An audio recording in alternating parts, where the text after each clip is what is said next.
Dear listeners, this is the third part of this story. If you haven't seen the past part, we recommend you watch them first. There was something banging downstairs. I looked at my watch. It was 10:30. Yes. My father and I had played well last night, as they say, from the heart. I took my time, got dressed, and scratching my stomach went down to the first floor. My father was sitting in the kitchen with a large coffee cup in his hand. The aroma of freshly brewed coffee swirled around him rose to the ceiling. "Good morning, Dad." I searched my eyes for a clean mug. "Good morning. Sit down." "I just made coffee." Dad reached for the coffee pot. "The matchmaker called. He said that he and Natasha would be here in an hour to pick up her things." Dad poured coffee into a cup and put it in front of me. "Should I stay with you?" "Yes. Daddy, stay." I suddenly found it hard to talk. I suddenly realized that only now I was beginning to understand the horror of what had happened. Until then, everything that had happened seemed to me like a nightmare dream. As if it hadn't happened to me. We had lived in love for 30 years. What happened? Why did she do this to me?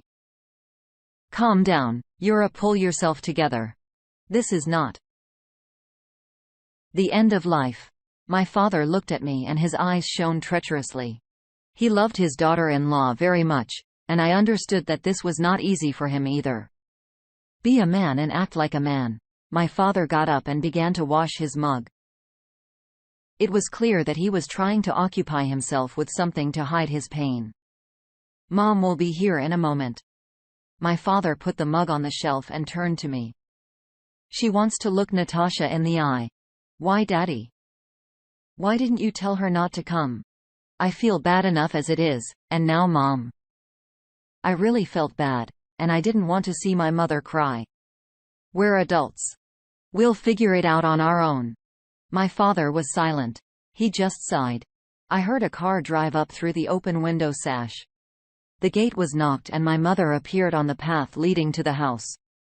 She came into the kitchen and kissed me on the cheek, sending me with expensive French perfume. "Do you have any coffee left?" Mom sat down on the stool and put her purse on the table. "Hello. Mom, let me pour. I got a cup. When are they coming?" Mom looked at my father. "It won't be long now.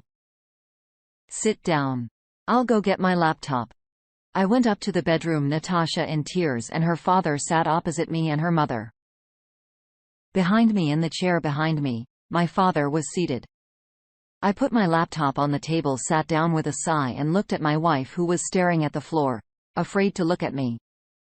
From her concentrated face, it was clear that she was desperately trying to gather her thoughts. "Natasha, you wanted to talk. I'm listening to you." I tried my best to remain calm. "Ira, I owe you an apology. Or rather, to everyone." She began, raising her head. "I can't find the words to say how much I regret what I did and how ashamed I am. There is no excuse for what I did. Yuro, I beg you. Give me a chance to make it up to you. I only loved you and I only love you. It was only sex with him." It was like I had lost my mind, living in a parallel reality. The words came out of her mouth like dry peas. I especially liked the passage about the parallel reality. Probably read fiction. "If you give me the opportunity, I'll do everything in my power to fix it." Natasha had already started to repeat herself. I turned my laptop and pressed the key. "Yes. Yes. I love you. Hear me. I love you. God, my impotent man is no match for you," came from the speaker's hoarse with passion voice. "Natasha, you just say the word, and I'll leave him and be with you, only with you." Then the distinctive sounds of unearthly love could be heard. I stopped the playback and looked at my wife. She seemed only now to realize the magnitude of what she had done. Reality came crashing down on her like a derailed freight train. Natasha sobbed, not knowing what to do or even what to think. She knew she had to do something but could not find the right words. I stood up. Rage and resentment were choking me. Natasha, tell me, how does it feel to know that you were just played with and not loved? Weren't you? Just another haul to that jerk? And for that kind of love, you ruined our family? How does that feel? Bitch. Do you hate me that much? She looked at me through her tears. I don't hate you. Hate takes effort. You're nothing to me now. You're not there for me. You even managed to turn the children against me. When my mother heard those words, she flinched and looked at me with pity. But I'm your wife, Natasha said, weeping and sobbing. Shut up. I cried out in anger. I will not allow you to besmirch my wife's good name. My wife of 30 years was a loving and caring woman, my best friend who had my back and the mother of my children. She's dead. You're the cunt who took over her body. Don't talk like you had anything to do with her. It was several minutes before she spoke again. What am I supposed to do now? Do you really want to hear my answer? I almost calmed down. The worst thing you could have done for our marriage was to cheat on me, ruining our family for a piece of shit like this jerk. You've lost my respect, not to mention my love. As soon as the kids find out the truth, they won't respect you either because you're a whore. Just looking at you makes me sick. I'm bitter that I wasted 30 years of my life loving a bitch like you. I'm sorry. Natasha fell to her knees, grabbing my legs. Her father picked his daughter up under his arms, trying to lift her up. I couldn't bear it. It's hard to throw away from your heart the person you've loved for 30 years. I had only one wish, that she should leave my house as soon as possible. As she was leaving, her father came up to me, shook my hand and said, "Thank you for letting me talk. I'll take it from here." My heart was pounding in my throat. It became difficult to breathe. I felt a fire burning in my chest, rising to my head. An unbearable pain suddenly pierced my body. The moon hovering over the trees shone with a slightly fluttering silvery light, and I made my way to the road with relative ease. The tall pines covered the sky with their crowns, but the moonlight that fell on the old, weedy guesthouse was enough to keep me on my way.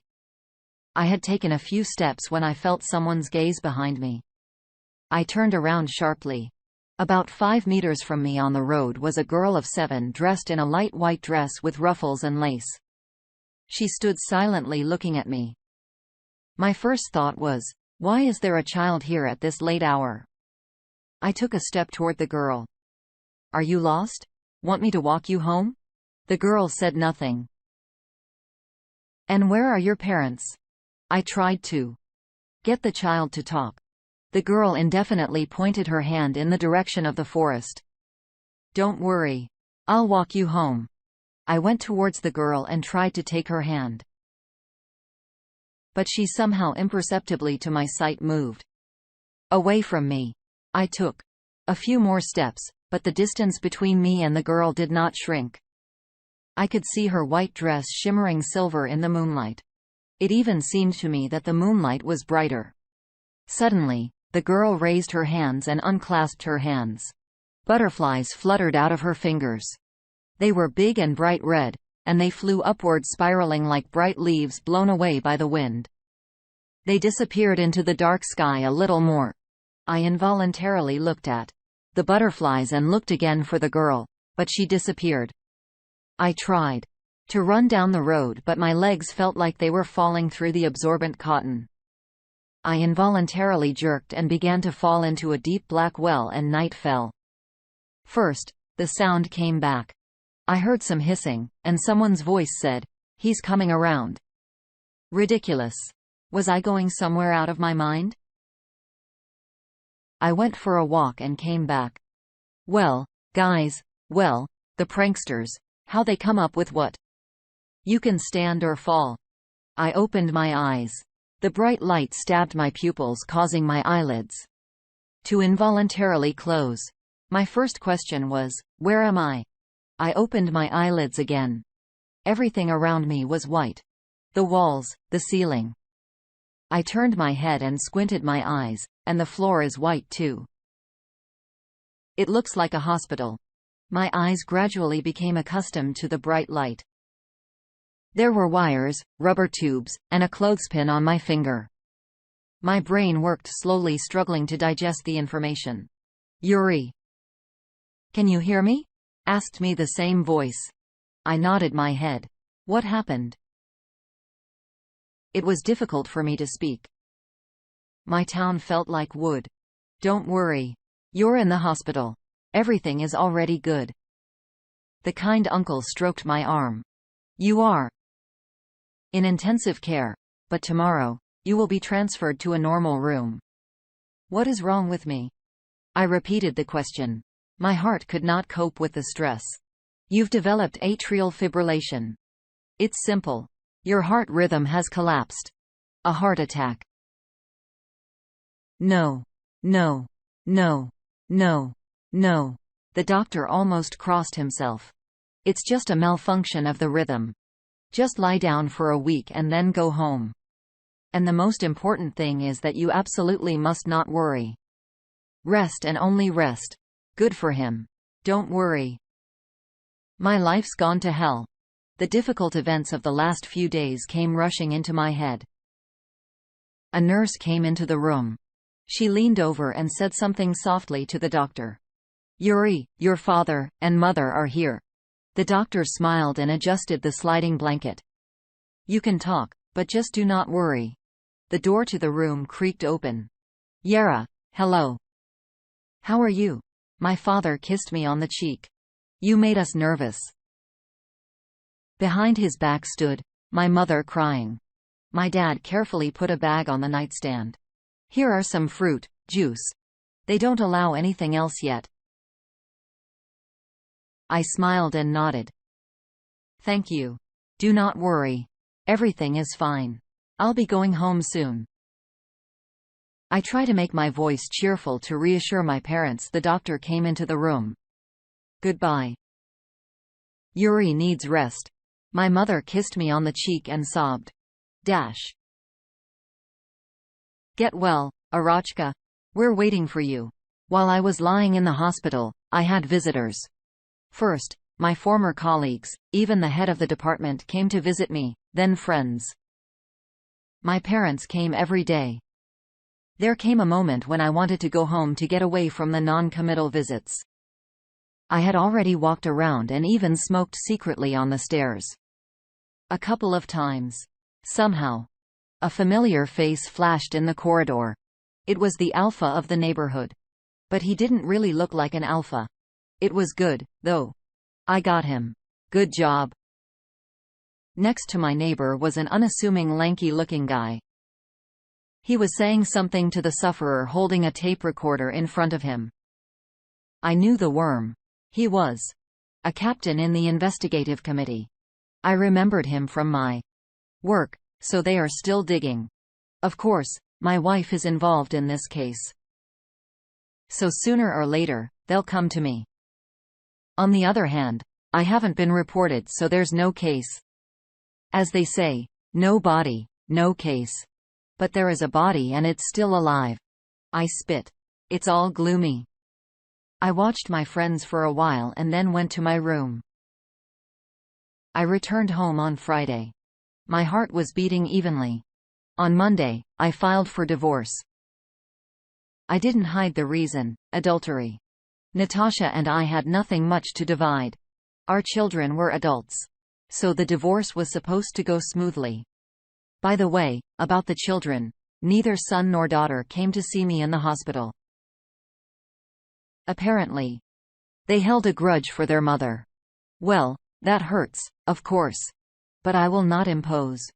If I could not for 30 years to bring them up decent people, now it is too late. And besides, a mother is a mother. Especially since they know for sure that Natasha is their mother. But there are questions about me. And I've got them too. A woman doesn't become a all of a sudden. It's a gradual process. So there is no guarantee that both children are mine. I didn't dwell on that thought. Mine aren't mine. What difference does it make? I don't have a family anymore anyway. It would be a shame if the children were mine that I had left number one behind. and my lifeline would be interrupted. After all, my children give me reason to think that I did not smoke the sky for nothing. I had the material for the DNA test. I brought everything I needed to the lab and paid the money. Now all I had to do was wait. I was sitting in my studio on an old leather sofa I had recently brought from an antique store playing my guitar. The light from the switched-on floor lamp formed a bright circle, which was showing the edge of the carpet hanging on the brick wall and a piece of unpainted floor from the darkness. I took another sip of whiskey and ran the strings. Sad and nasty in the shower. Autumn always brings sadness, and this one, especially. I was left without a wife, without children. Life no longer made sense. There was no DNA results yet, but I was getting used to the idea that I was no longer a husband or a father. The doorbell rang. I went upstairs and looked through the peephole. There were my kids standing on the porch. "What do you want?" I tried not to raise my voice. "Let us in." "We want to talk." My son always tried to sound reasonable. I opened the door. They stopped in the hallway. My daughter sat down on the ottoman. "We want to know why you drove Mom away." Julia was the first to speak. "Ask her." I shrugged my shoulders. "We asked, now we want to hear from you." Yura spoke up. "We have a right to know." I already said. "Ask your mother." I was beginning to boil over their behavior. "Well, what will leave you alone?" "All right. We'll be with your mother. We want you to know that we think what you did was despicable. Everyone is entitled to a mistake and to forgiveness." Jira looked at his sister. "We have nothing more to say to you, and nothing you say is of any interest to us anymore. You are completely cut out of our lives." It was very clear. I was silent. I had nothing to say to them. Julia got up and went to her room. After a while, she came out with a backpack in her hand. "I thought I had the best father in the world, but now I realize what you really are, and I don't want anything more to do with you." She walked up to her brother and he took the backpack from her hands. "What you did to Mom was the most disgusting and unimaginable thing I could ever think of. I never want to see you again.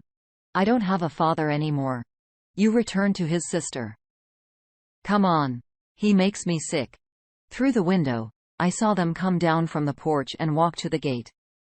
I deleted their numbers from my phone memory. But I could never delete them from my memory. The divorce went smoothly. Our aunt, tortured by life, handed us the divorce certificate and stamped our passports. Natasha tried to talk to me a few more times, but I hung up on her. There was no point. I never saw my children again. They cut me out of their lives. They didn't communicate with my parents either. Seriosha, the alpha neighbor, and his family had moved out before the new year. I was not interested in his fate. I was only glad that he was unlikely to recover from his wounds. I did not inform his wife and father-in-law about the adventures of their husband and son-in-law. He had had enough. I stood looking at myself in the mirror. A bearded grandfather. What had I brought myself to? Well, what? As the great Mao Zedong said, "Love comes and goes, but you always want to eat." It was time to strike a new chord in my life. Dear listeners, your support is very important to us. If you like our story, please like, comment and subscribe. It's very motivating for us.